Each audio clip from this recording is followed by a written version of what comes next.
Today being the 8th day of November 2025. Being on Saturday morning, I, His Imperial Majesty Dr Ambassador Prosper Chukwuka, the King of Igbo worldwide, the second, the custodian and the tradition of Igbo culture and tradition, the King that does great things, want you to remove the spirit and the power of rising and falling from the life of all my subjects in different parts of the world.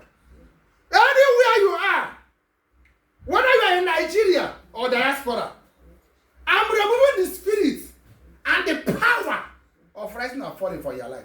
From today, you will rise. You will never fall again. The sky shall be your starting point. That is the prayer of a king to your life today. I use my staff of Igbo traditional authority to seal this prayer. That as I pray, so shall it be.